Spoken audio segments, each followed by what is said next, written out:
The rejection letter arrived on a Tuesday morning, just as Julia Mitchell was pouring the last of her instant coffee into a chipped mug, and she felt something inside her chest crack like old porcelain, because this had been the 8th interview in 3 weeks where she had smiled until her face hurt and still walked away with nothing. She set the letter down on her tiny kitchen counter, staring at the polite words that essentially meant she was not good enough, not experienced enough, not whatever enough to deserve a chance at rebuilding the life that had fallen apart when her mother got sick, and Julia had dropped everything to become a caregiver instead of the promising graduate she had once been. Rent was due in 5 days. Her savings account had exactly $347 left. The part-time work at the diner down the street barely covered groceries, let alone the mounting medical bills that still arrived even though her mother had passed away 4 months ago. Julia was 24 years old and felt like she was drowning in a life that had never given her time to learn how to swim. She grabbed her phone, opening the job search app for what felt like the 1,000th time. Most positions wanted 3 to 5 years of experience. She had a business degree and 6 months of internship work before everything had collapsed. Her fingers scrolled past listings that seemed impossibly out of reach until one caught her eye. Executive assistant needed immediately. Winthrop Hotels. Competitive salary. No experience requirement listed. Just a demand for someone organized, discreet, and available to start within 48 hours. Julia knew the Winthrop name. Everyone did. The hotel chain had properties in every major city across the country, luxury destinations that catered to people who thought nothing of spending $1,000 a night. She had never stayed in one, never even walked through the marble lobbies she had seen in magazines, but the salary listed made her heart pound. It was 3 times what she was making now. It was enough to breathe again. She applied before she could talk herself out of it, attaching her resume and writing a cover letter that was honest about her situation without being pathetic. She talked about organization, about managing complex schedules during her mother's illness, about learning to handle pressure and maintain grace when everything felt impossible. She hit send and tried not to hope too hard. The response came 4 hours later. An interview scheduled for the next morning at 8 a.m. sharp at the Winthrop Hotel's headquarters downtown. Julia read the email 3 times, her hands shaking slightly. This was real. This was a chance. She spent the evening pressing her one good interview suit, researching everything she could find about Winthrop Hotels, and trying to calm the anxiety that made her stomach twist. Most of the articles focused on the company's expansion, its reputation for excellence, and its notoriously private CEO, Quentin Winthrop. There were few photographs of him, just some grainy shots from business conferences where he stood apart from crowds, tall and severe in expensive suits. He was 32, according to one article, had taken over the company from his father at 26, and had tripled its value in the years since. Another article called him brilliant but ruthless. A former employee was quoted saying he had ice in his veins instead of blood. Julia closed her laptop. She needed this job. She could handle ruthless. She had handled her mother's slow death, the medical system's indifference, and the crushing weight of grief while still showing up to serve pancakes with a smile. She could handle one cold CEO. The Winthrop Hotel's headquarters occupied 30 floors of a glass tower that reflected the morning sun like a blade. Julia arrived 20 minutes early, her heels clicking against marble floors as she approached a reception desk that looked like it cost more than her entire apartment. The receptionist was elegant and polished, barely glancing up as she directed Julia to the 28th floor. The elevator moved so smoothly, Julia barely felt it, Just watched the numbers climb while her reflection stared back at her from polished chrome walls. She looked professional enough. Tired, maybe, with shadows under her eyes that concealer could not quite hide, but presentable. That had to be enough. The 28th floor opened into a space that was all clean lines and muted colors, expensive without being ostentatious.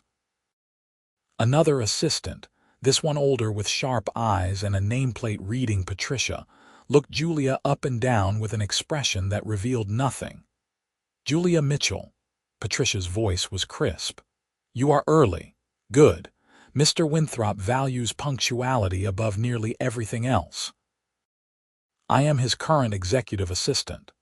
I have been with him for 6 years, but my husband is being relocated to London and I leave in 3 days. You will have exactly 2 days of training if you are selected. Understand that Mr. Winthrop requires perfection. He does not tolerate mistakes, excuses, or emotional displays. If you cannot handle direct criticism, this position is not for you." Julia straightened her spine. "I can handle it." Patricia's expression softened microscopically. "We will see. He is ready for you now. Do not waste his time with unnecessary chatter. Answer questions directly and honestly. He can spot a lie from a mile away." The door to the inner office was heavy, solid wood in a space of glass and steel. Patricia knocked once and opened it without waiting for a response. Julia stepped through, and her first thought was that the room was cold despite the sunlight streaming through floor-to-ceiling windows that overlooked the city. Her second thought evaporated when she saw the man behind the desk. Quentin Winthrop was not handsome in any conventional sense. His face was too angular, all sharp lines and hard edges, with a jaw that looked carved from stone and eyes so dark they were nearly black.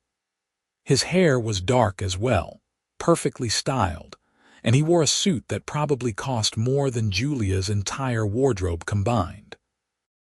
But it was not his appearance that made her breath catch. It was the intensity of his focus as he looked up from the papers before him and fixed those dark eyes on her with an attention that felt like being caught in a spotlight. "Sit." His voice matched everything else about him. Cold, precise, allowing no room for argument, Julia sat, folding her hands in her lap to keep them steady. Quentin did not look at her resume. "Patricia says you have minimal professional experience. Why should I hire you?" The bluntness was jarring, but Julia had learned not to flinch from hard things. "Because I know how to work harder than anyone else. I spent the last 3 years managing a life that required me to coordinate doctors, specialists, insurance companies, and medication schedules while keeping someone comfortable and maintaining our household. I did not get weekends off. I did not get to clock out when things got difficult. I learned how to stay organized under pressure, how to anticipate needs before they were voiced, and how to maintain composure when everything felt like it was falling apart. You need someone who can handle your schedule and your demands without breaking. I can do that." Something flickered in Quentin's expression, gone too quickly to identify. "My last 3 assistants before Patricia quit within 4 months. I have been told I am difficult to work for, that I expect too much and give too little appreciation. Does that concern you?" "Everyone is difficult when they are brilliant at what they do," Julia said, surprised by her own boldness. "I am not looking for appreciation. I am looking for a fair wage for fair work. If you are clear about your expectations, I will meet them." Quentin leaned back in his chair, studying her with an intensity that should have been uncomfortable, but instead felt like being truly seen for the first time in months. "I start work at 6 a.m. You would need to be here by 5:30 to prepare. I frequently work until 8 or 9 at night. You would be expected to stay. I travel extensively. You would accompany me. Your personal life would need to be flexible enough to accommodate irregular hours and last-minute changes. Can you commit to that? Julia thought of her empty apartment, her non-existent social life, the way her days blurred together in a haze of exhaustion and loneliness. Yes, the salary is $85,000 annually, with full benefits and a discretionary bonus based on performance. You would start tomorrow. Patricia will train you for 2 days and then you are on your own. Mistakes will not be tolerated, but questions are expected. I would rather answer something once than correct a repeated error. Do you have questions now? Her mind was reeling from the salary figure. $85,000. It was more than she had dared to hope for, more than enough to finally stop drowning. What happened to your mother? The question came out before Julia could stop it, her confusion evident. Quentin's expression remained unreadable. You said you spent 3 years managing complex medical care. That level of involvement suggests a parent. What happened? The pain was still fresh enough to sting, but Julia had learned to carry it without breaking. Stage 4 cancer. She passed away in September. I am sorry. The words were formal, but something in Quentin's eyes suggested he meant them. Are you ready to work, or are you still grieving? The honesty was brutal, but Julia appreciated it more than empty platitudes. I will always grieve her, but I am ready to work. I need to work. Quentin nodded once, decisive. Then the position is yours if you want it. Patricia will handle the paperwork. I expect you here at 5:30 tomorrow morning. Do not be late. Julia stood, her legs somehow steady despite the adrenaline flooding her system. Thank you, Mr. Winthrop. I will not let you down. I hope not. He was already looking back at his papers, the dismissal clear. Close the door on your way out. Patricia was waiting with a small smile and a stack of documents. Congratulations. You lasted longer than the last 3 candidates. He sent them out within 90 seconds. Is he always that intense? Julia asked as she began signing forms. Always. But he is fair in his way. He expects perfection, but he pays well and he does not play political games. If you do your job well, he will trust you. That trust is not easily given, but it is worth earning. Patricia handed her a badge and a folder. Read through the manual tonight. It covers his preferences for everything from coffee to meeting formats. Memorize it. Tomorrow will be overwhelming, but I will walk you through everything. Just remember that he values efficiency above all else. Do not apologize unnecessarily. Do not make excuses, and do not take his coldness personally. That is just who he is. Julia took the train home with the folder clutched to her chest like a lifeline. That night, she read through page after page of detailed instructions. Quentin took his coffee black, precisely 185 degrees, in a specific ceramic mug. He preferred morning meetings scheduled in 45-minute blocks with 15-minute breaks. He responded to emails in order of urgency, flagged with a color coding system. He despised small talk and unnecessary conversation. He worked through lunch most days and expected meals to be delivered to his office without interruption. The list went on and on, a portrait of a man who had engineered his entire life for maximum productivity. She fell asleep after midnight with the manual still open beside her, and her alarm set for 4 a.m. The first day was exactly as overwhelming as Patricia had warned. Julia shadowed the older woman through a schedule that never seemed to stop, learning how to manage conference calls and coordinate with department heads and field requests from a dozen different directions while maintaining the careful organization that Quentin demanded. He barely acknowledged her presence, communicating primarily through Patricia, his attention always on the next task or problem. The second day, Patricia began stepping back, letting Julia handle more of the coordination herself. When Julia delivered Quentin's afternoon coffee at exactly 2 p.m., he glanced up briefly. Temperature, 185 degrees, Julia confirmed. I used the thermometer to check. The smallest hint of approval crossed his face before he returned to his computer. Patricia caught her eye as Julia left the office and nodded. A tiny victory. On the third day, Julia was alone. She arrived at 5:20 a.m., her heart pounding as she went through the opening routine. Quentin's office needed to be precisely organized, his schedule printed and placed on his desk, emails sorted and flagged, coffee ready the moment he walked through the door at 6. She had just finished when she heard his footsteps, even and measured. "Good morning, Mr. Winthrop." Julia kept her voice professional, handing him the schedule. "You have a board meeting at 8, followed by a conference call with the London property at 9:30. The quarterly reports you requested are on your desk, and I have lunch scheduled for 12:30 with the marketing director." Quentin took the paper, scanning it quickly. "Cancel lunch. Move the London call to 8:30 before the board meeting. Get me the occupancy numbers for all East Coast properties for the last 6 months. I need them by 7. Julia did not waste time acknowledging the order, just turned and moved quickly back to her desk. The occupancy numbers took 40 minutes to compile and format properly. She delivered them at 6:55. Quentin reviewed them in silence, then looked up. "These are correct." "Yes, sir." "I pulled them directly from the database and cross-referenced with the monthly reports." "Good. The London call was moved, confirmed for 8:30. I sent the new meeting link to all participants." He nodded once and returned to the numbers. Julia exhaled slowly as she returned to her desk. She had cleared the first hurdle. The weeks that followed blurred together in a relentless pace that would have broken her a year ago.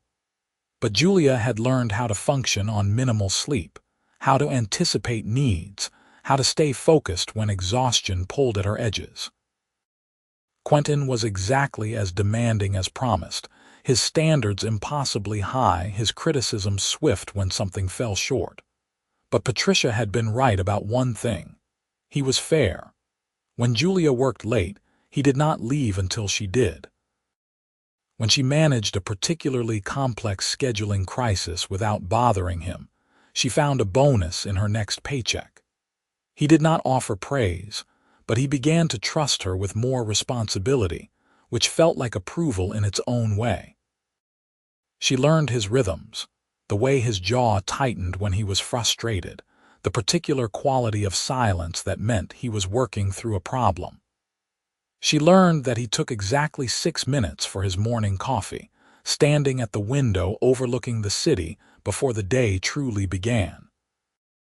She learned that he was harshest when he was tired, but that the coldness was not personal, just a man who had no patience for inefficiency, including his own. What surprised her was the way she found herself watching for those tiny moments of humanity beneath the ice. The way he paused once when she sneezed, asking if she was getting sick with something that might have been concern. The way he remembered her coffee order after she had mentioned it once in passing, and it appeared on her desk the next morning without comment. The way his voice softened microscopically when he took calls from his younger sister, the only person who seemed able to make him smile. Julia told herself it meant nothing. He was her boss. She was his assistant. The job paid well and kept her afloat, and that was all that mattered. But then came the day everything shifted. It was a Friday evening in November, nearly 3 months after Julia had started. She was working late as usual, finishing expense reports while Quentin reviewed contracts in his office. The building was quiet, most of the staff long gone. Julia was so focused on the spreadsheet before her that she did not hear her phone ring the first time. The second call broke through her concentration. Unknown number. She almost declined, but something made her answer. "Is this Julia Mitchell?" The voice was male, professional, unfamiliar. "Yes." "Who is this?" "This is Memorial Hospital. You are listed as the emergency contact for David Mitchell. There has been an accident. You need to come immediately." The world tilted. David, her younger brother. He was supposed to be at college 3 hours away, safe, focused on his engineering degree. "What happened? Is he okay?" "We cannot discuss details over the phone. Please come to the emergency department as soon as possible." The call ended. Julia stood without thinking, her hands shaking as she grabbed her coat. She needed to get to the hospital. David was hurt. David was all she had left. She made it 2 steps before her knees buckled, the panic she had been holding back crashing over her like a wave. Not again. She could not lose someone else. She could not survive that again. "Julia." Quentin's voice cut through the rising hysteria. She had not heard him come out of his office. What happened? She could not form words, just held up her phone with nerveless fingers. He took it, reading the screen, his expression sharpening. "Your brother," Julia nodded, trying to breathe. "I need to go. I need to get to Memorial." "I am sorry. I know we are not done, but I have to stop apologizing." Quentin was already moving, grabbing his own coat. "Memorial is 45 minutes in traffic. My driver can get us there faster. Come on." "You do not have to," I said, "come on." His hand closed around her elbow, steady and sure, guiding her toward the elevator. Julia was too disoriented to argue, letting him lead her down to the parking garage, where a sleek black car waited. The driver took one look at Quentin's face and started the engine without a word. The drive passed in a blur. Julia could not stop shaking, could not push away the memories of hospital corridors and machines beeping and the smell of antiseptic that meant loss. Quentin sat beside her in silence, but his presence was solid, grounding.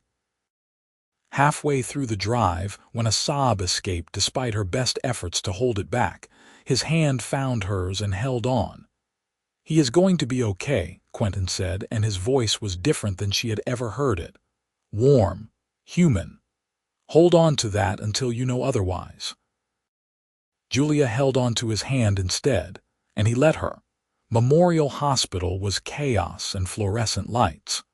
Quentin stayed at her side as she spoke to the nurse at the emergency desk, his hand on the small of her back as they were directed to a waiting area. David had been in a car accident. He was in surgery. That was all they would say. Julia sat in a plastic chair and tried not to fall apart. Quentin sat beside her, still holding her hand, and she realized distantly that this was the man everyone called cold, ruthless, inhuman. But his thumb was tracing gentle circles on her palm, and he had dropped everything to drive her to the hospital without hesitation. "Thank you," she whispered. "You did not have to do this." "Yes, I did." Quentin's voice was quiet. "You have been there every day for 3 months. You work harder than anyone I have ever employed. You never complain, you never make excuses, and you have never once asked for special treatment despite everything you have been through. The least I can do is be here when you need someone." The words cracked something open inside her chest. "I thought you did not do feelings." "I do not show them. That is different." He looked at her then, really looked, and she saw something in his dark eyes that made her breath catch. "I notice far more than people think." Before Julia could respond, a doctor appeared, still in surgical scrubs. "Family of David Mitchell." Julia jumped to her feet. "I am his sister. Is he okay?" "He is stable. The surgery went well.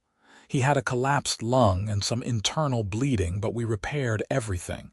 He was very lucky. Another few minutes and it would have been a different story. He will need to stay for observation, but he is going to be fine." The relief was so intense Julia swayed.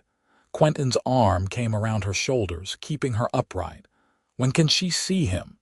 "He is in recovery now. Give us about an hour to get him settled in a room, then she can visit. He will be groggy from the anesthesia, but he will know you are there." The doctor left. Julia turned her face into Quentin's shoulder and finally let herself cry, all the terror and relief pouring out in shaking sobs. His arms came around her, holding her steady while she fell apart, and she felt him rest his chin on top of her head. "He is okay," Quentin murmured. "You did not lose him. He is okay." When Julia finally pulled herself together, she found tissues in her hand and Quentin watching her with an expression she could not quite read. "I am sorry," she said, wiping at her face. "That was unprofessional. Julia, we are in a hospital waiting room because your brother almost died." "Professional does not apply right now," he paused. "Do you have anyone else? Family? Friends who should be here?" She shook her head. "Just David. Our mother was an only child and our father left when David was a baby. It has just been us for a long time." Something shifted in Quentin's expression, a recognition that felt significant. "Then I am staying until you see him." "You do not have to. I know I do not have to. I am choosing to." His voice softened. "Let me help, Julia." So she let him. They sat together in that uncomfortable waiting room, and Quentin ordered food from somewhere that delivered actual meals instead of vending machine snacks. He made her eat even though she had no appetite, and he distracted her with stories about his own younger sister's various college mishaps, until Julia found herself almost smiling despite everything. When the nurse finally came to take her to David's room, Quentin stood as well. "I will be right here when you are done," he said. "Take as long as you need." David looked impossibly young in the hospital bed, tubes and monitors surrounding him, but his eyes opened when Julia took his hand and he managed a weak smile. "Hey, Jules, sorry to scare you." She wanted to yell at him for being careless, for not wearing his seatbelt, for 100 things that did not matter now. Instead, she kissed his forehead. "You are grounded until you are 40. He laughed, then winced. "Deal. The doctors said you were here the whole time." "How did you get here so fast?" "My boss drove me." David's eyebrows rose. "The Ice King himself. Wow, did hell freeze over?" "Apparently." Julia glanced toward the door where she knew Quentin was waiting. "He has been really kind, actually." "Kind enough that you are looking at the door like that." David's eyes were knowing despite the drugs. "Jules, please tell me you are not falling for your boss." "I am not," but she stopped, the denial catching in her throat. Was she? When had Quentin stopped being just her demanding employer and become the person she looked for first every morning?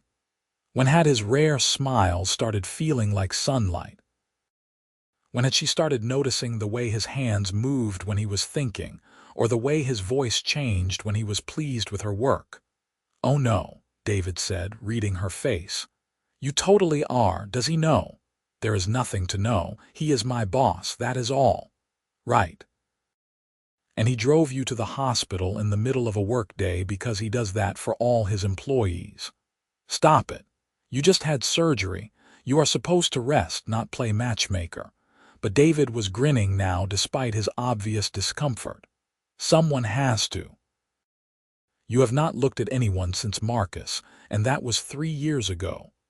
Because I was taking care of Mom, and then I was just trying to survive." Julia squeezed his hand. "Focus on getting better. That is all I care about right now."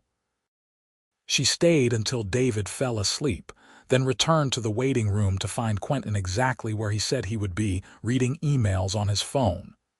"He is okay," Julia said. "Tired and sore, but okay." "Good."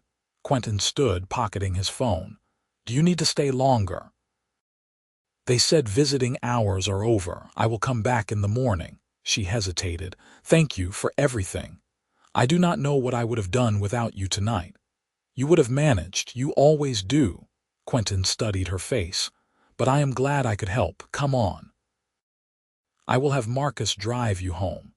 "You do not have to, Julia. Stop arguing and let me take care of this." There was something in his voice that made her look up, and the intensity in his dark eyes stole her breath. "Please." She nodded, wordless, and followed him back to the car. The drive to her apartment was quiet. Julia stared out the window, exhaustion finally catching up with her. When they pulled up to her building, she was surprised when Quentin got out as well. "I will walk you up," he said. "It is late." Her neighborhood was not the best, and Julia did not have the energy to argue. He walked beside her up 3 flights of stairs to her door, waiting while she fumbled with her keys. When she finally got the door open, she turned to thank him again and found him closer than she expected. "Get some rest," Quentin said quietly. "Take the weekend. Be with your brother. We can manage without you for a few days." "I will be there Monday," Julia insisted. "You have the investor presentation, which I can handle." "Julia," he paused, and she saw him struggle with something before his hand came up to brush a strand of hair from her face. The gesture was so unexpected, so gentle that she froze. "Take care of yourself. That is not a suggestion from your boss. That is a request from someone who cares whether you are okay." Her heart was pounding so hard she was sure he could hear it. "Quentin," he stepped back, the professional mask sliding back into place so quickly she almost doubted what she had seen. "Good night, Julia. I will see you Monday." He was gone before she could respond, his footsteps echoing in the stairwell. Julia closed her door and leaned against it, her mind spinning. Someone who cares. He had said that. He had driven her to the hospital, held her hand, stayed for hours, and then looked at her like she was something precious. David's words echoed in her head. "You are falling for your boss." Maybe she already had. The weekend passed in a blur of hospital visits and complicated emotions. David was healing well, his natural resilience already showing through. He was going to be discharged Tuesday, and his college had given him medical leave for the semester. He would stay with Julia while he recovered, which meant her tiny apartment was about to feel even smaller. But she did not care. He was alive and safe, and that was all that mattered. She thought about Quentin constantly. The way he had held her hand, the way his voice had softened, the way he had touched her hair with such unexpected tenderness. She told herself she was reading too much into it, that he had just been being kind in a crisis. But she could not shake the feeling that something had shifted between them, some line crossed that could not be uncrossed. Monday morning, Julia arrived at 5:30 as usual, her heart in her throat. Quentin was already in his office, which was unusual. He normally arrived precisely at 6. When she knocked, he looked up and something in his expression made her breath catch. "How is your brother?" "Much better. He is being discharged tomorrow." Julia set his coffee on the desk, her hand steady through force of will. "Thank you again for Friday. You did not have to do any of that." "I know." Quentin stood, coming around the desk, and suddenly the office felt very small. "I wanted to." They were closer than professional, closer than appropriate. Julia could see the fine lines at the corners of his eyes, the shadow of stubble along his jaw. Up close, his face was less harsh, more human. "Why?" The question escaped before she could stop it. Quentin's dark eyes held hers. "Because somewhere in the last 3 months, you stopped being just my assistant. I do not know exactly when it happened. Maybe the first day when you looked at me and did not flinch. Maybe the hundreds of small moments where you anticipated what I needed before I asked. Maybe it was watching you work harder than anyone I have ever known while dealing with grief that would have crushed most people." He paused, and she saw the walls he kept so carefully in place crack just slightly. "But Friday, when you fell apart in my arms, I realized I would do anything to keep you from hurting like that, and that scared the hell out of me." Julia could not breathe. "Quentin, I am not good at this," he continued, his voice rough. "I have spent my entire adult life focused on work because it makes sense. Numbers, strategy, growth, those I understand. But you walked into my office 3 months ago looking like you were drowning, and instead of keeping my distance like I should have, I found myself watching for you every morning, found myself making excuses to talk to you, found myself caring far more than is appropriate for an employer. Is this, her voice shook. Are you saying what I think you are saying? His hand came up slowly, giving her time to pull away before his fingers traced the line of her jaw. I am saying that I cannot stop thinking about you, that I want to know everything about you beyond what shows on your resume, that when you cry, I want to be the one who holds you. And that terrifies me because I do not do feelings, Julia. I do not let people close. But you are already there, and I do not know what to do about it. Julia's hand covered his where it rested against her cheek. I thought it was just me. I thought I was imagining things. You were not. His thumb brushed across her lower lip, the touch sending heat through her entire body. Tell me if this is insane. Tell me if I am reading this wrong and I will back off. You will still have your job. Nothing will change. But if there is any chance that you feel even a fraction of what I feel, she kissed him. It was impulsive and probably a terrible idea, and she did not care because his arms came around her immediately, pulling her close as he kissed her back with an intensity that made her dizzy. He tasted like coffee and felt like safety, and Julia pressed closer, her hands fisting in his expensive shirt. The coldest CEO alive was kissing her like she was oxygen and he had been drowning, and every cell in her body was on fire. When they finally broke apart, both breathing hard, Quentin rested his forehead against hers. That was not very professional, he said, but there was warmth in his voice she had never heard before. You started it, Julia pointed out and felt him smile against her skin. True. I am an incredibly bad influence. He pulled back just enough to look at her, his hands framing her face. This complicates things. Everything about us has been complicated from the start. Julia's heart was still racing, but I do not want to pretend I do not feel this. I cannot go back to just being your assistant and nothing more. Good, because I could not either. Quentin kissed her again, softer this time, a promise instead of an explosion. We should probably talk about how this works, boundaries, disclosure to HR, all the practical things. Later, Julia said. Right now, I just want this to be real for a few more minutes. So they stood there in his office as the sun rose over the city, holding each other like they had both found something they had not known they were searching for.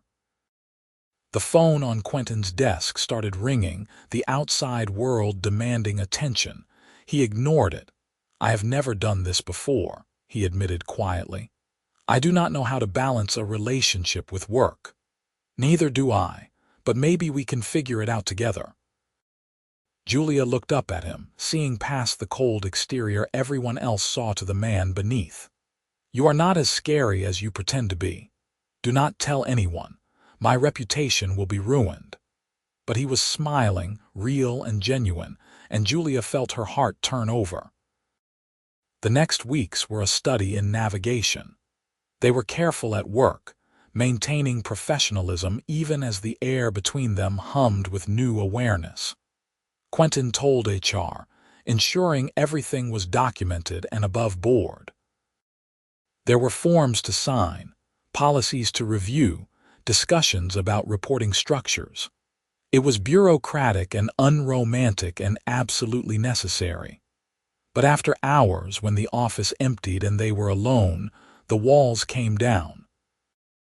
Quentin took her to dinner at restaurants she could never have afforded, but he seemed more relaxed eating takeout in her tiny apartment with David watching terrible movies in the next room. He met her brother officially, and David approved despite his initial teasing, seeing the way Quentin looked at Julia like she was the center of his universe. Julia met Quentin's sister, Elena, a bright and energetic college student who hugged Julia immediately and declared her perfect. He has been alone too long, Elena said while Quentin was getting drinks. Our parents love their work more than they ever loved us. Quentin raised me more than they did. He needs someone who sees him, not just the business. Thank you for being that person. Slowly, carefully, they built something real. Quentin showed her parts of himself he kept hidden from the world. The way he volunteered at a youth center every Sunday, mentoring kids from broken homes because he understood what it felt like to be raised by ambition instead of love. The way he called his sister every single day to check on her. The way he still had nightmares about the car accident that had killed his best friend when Quentin was 21. The trauma that had made him build walls so high nobody could get through. Julia shared her own scars. The fear that she was not enough, that she had wasted years of her life and would never catch up. The guilt she carried about her mother, wondering if she could have done more. The terror of loving someone after loss, of risking that kind of pain again. They learned each other in the quiet hours, in conversations that stretched past midnight, in the way their hands found each other without thinking. Quentin was patient with her fears, never pushing, always waiting for her to come to him. And Julia discovered that beneath the ice was a man who loved with devastating intensity once he let himself feel. 3 months after that first kiss, Quentin showed up at her apartment on a Saturday morning with coffee and a serious expression. "David is with Alina today," he asked. "Yes."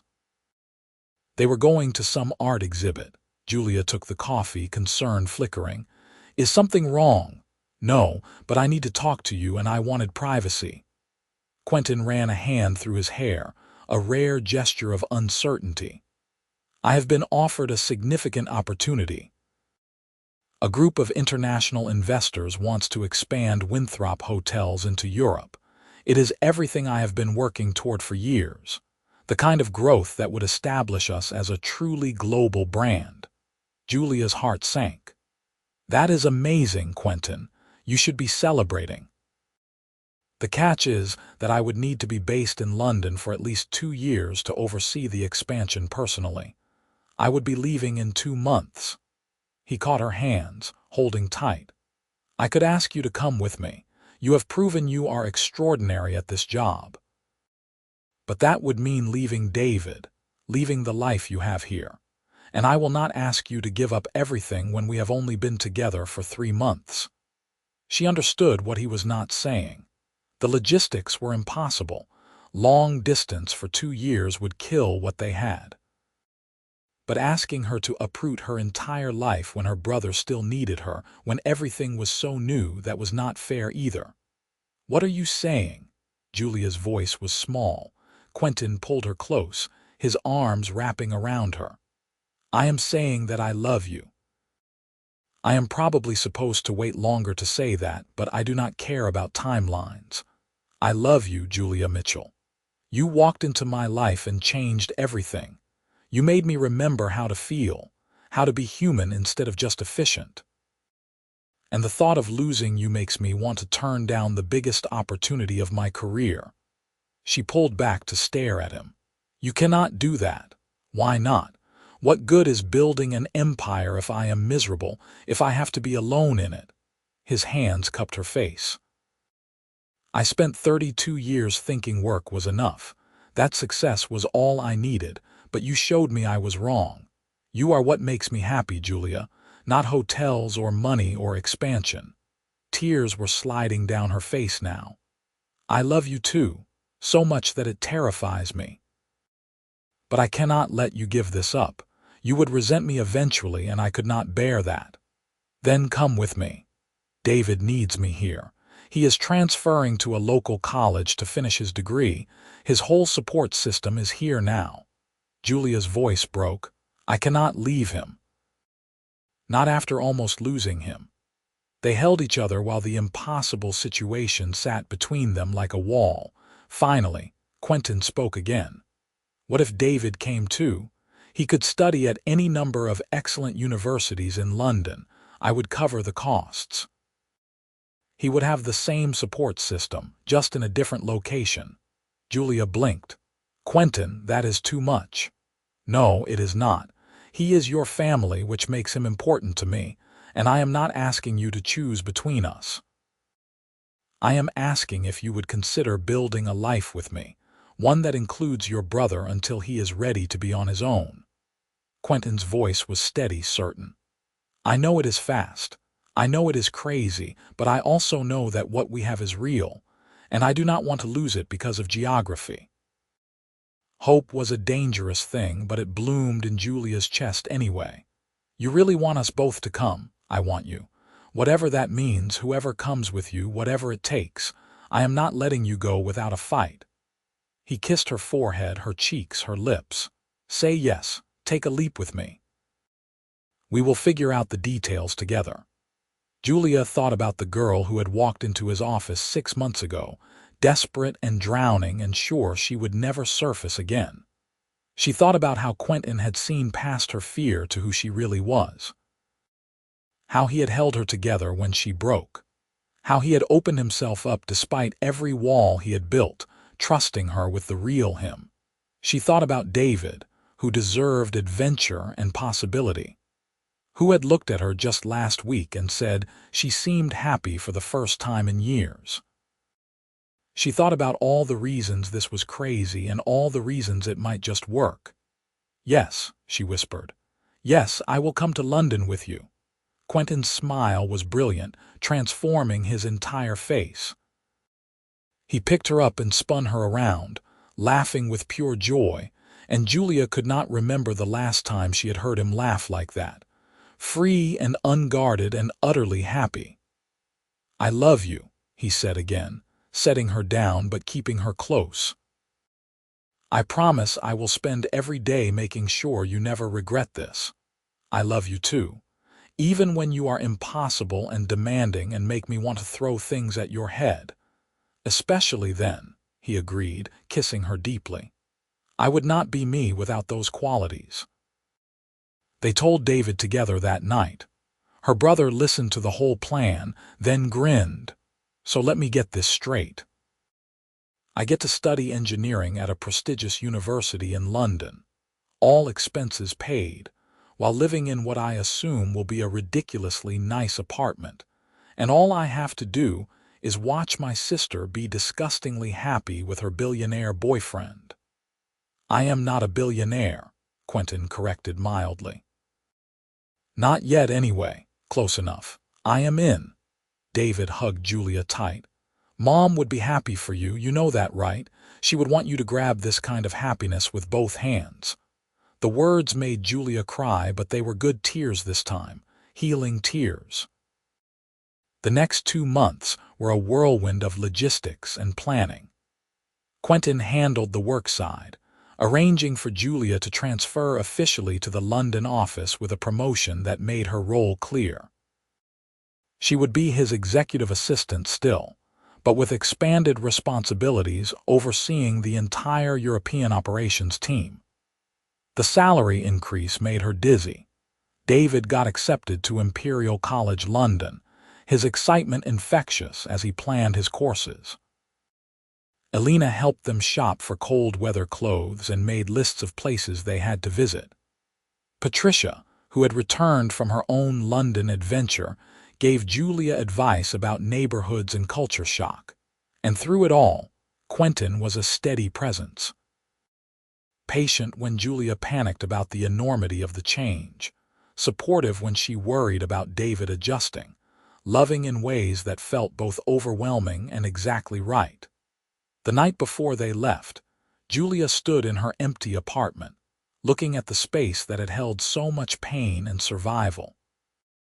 This was where she had grieved her mother, where she had fought to keep going, where she had become someone stronger than she ever knew she could be. Quentin found her there, wrapping his arms around her from behind. Second thoughts. No, just saying goodbye to who I used to be. Julia leaned into him.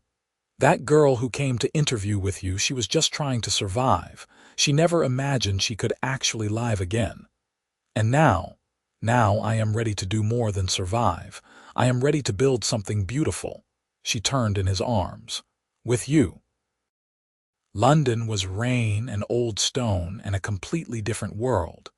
Their apartment overlooked the Thames, all floor-to-ceiling windows and modern luxury. David's university was everything he had hoped for. The work was challenging but rewarding, the European expansion taking all of Quentin's considerable skill to navigate. But what Julia remembered most from those first months was not the new city or the demanding job. It was the way Quentin would find her in the chaos, his hand reaching for hers. The way they explored London together on rare free days, getting lost in markets and museums. The way he looked at her across crowded rooms like she was the only person who mattered. They had their struggles. The stress of the expansion made Quentin revert to old habits sometimes, shutting her out when he should have let her in. Julia's fear of not being enough reared up in moments of doubt. They had fights, real arguments where voices rose and doors slammed, but they always came back together. Always chose each other. 1 year into London, Quentin took her to Scotland for a weekend away.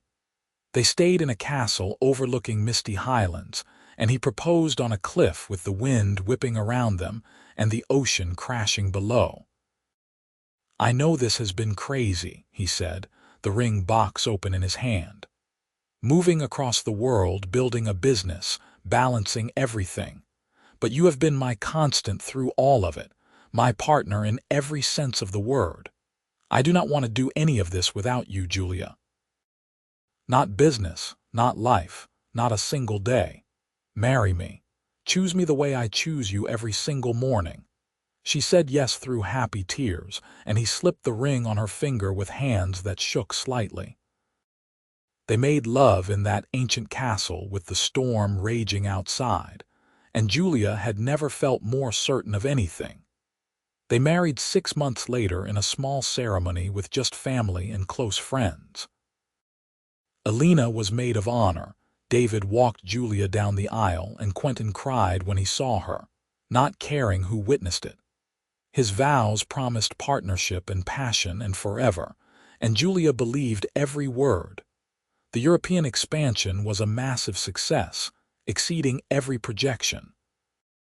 After 2 years, Quentin had the option to return to the States or stay in London. They chose to split their time, 6 months in each location, building a life that spanned continents. David graduated with honors and started a job at an engineering firm in London, independent but still close. 3 years after their wedding, Julia gave birth to twin girls. Quentin was a devoted father, the coldness everyone had once attributed to him nowhere in sight when he held his daughters. He took paternity leave, something that shocked his entire company, and spent 3 months learning to change diapers and function on no sleep with the same intensity he brought to business. They named the girls Hope and Grace, and Julia watched her husband become someone even she had not known he could be. Silly and playful and completely wrapped around tiny fingers. Alina got married and made Quentin cry again, his little sister all grown up. David got engaged to a kind artist he met at a gallery. Patricia retired, throwing a party where she told everyone that she had known Quentin and Julia would fall in love before they did themselves. 10 years after Julia had walked into Quentin's office desperate and drowning, they sat on the balcony of their London apartment watching the sunset paint the Thames gold. The twins were asleep inside.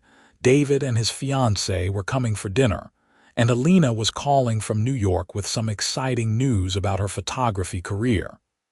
"You ever regret it?" Quentin asked, his arm around Julia's shoulders. "Giving up the safe choice to take a chance on us?" Julia thought about the life they had built, the love that had grown from that first impossible kiss into something unshakable, the family they had created, the adventures they had shared, the way he still looked at her like she was everything. "Not for a single second," she said. "You told me once that I made you remember how to feel, but you saved me first. You looked at a girl who was falling apart and saw someone worth believing in. I saw the woman I would love for the rest of my life." Quentin turned her face toward his, kissing her with the same intensity as always. "Still the best decision I ever made. Hiring me, loving you. Everything else just followed." He pulled her closer as the sun dipped below the horizon. "Here is to the next 10 years, Julia Winthrop, and every year after that." She kissed him back, tasting love and promise and home. The coldest CEO alive had become the warmest man she knew, and she had become someone who believed in happy endings again. Together, they had built something neither could have created alone. A love that had started in desperation and grown into certainty. A partnership that balanced ambition with heart. A family that chose each other every single day. The girl who had needed to survive and the man who had forgotten how to feel had found each other in a sterile office with nothing but determination and need. They had taken a chance on impossible timing and improbable feelings, and they had won everything that mattered. As the London lights began to sparkle below them and their daughters slept soundly inside and the future stretched out full of possibility, Julia knew that this was what happiness looked like. Not perfect, not easy, but real and earned and worth every risk they had taken to find it. Quentin squeezed her hand and she squeezed back, a conversation without words. "I love you. I choose you. Always." And that was exactly enough.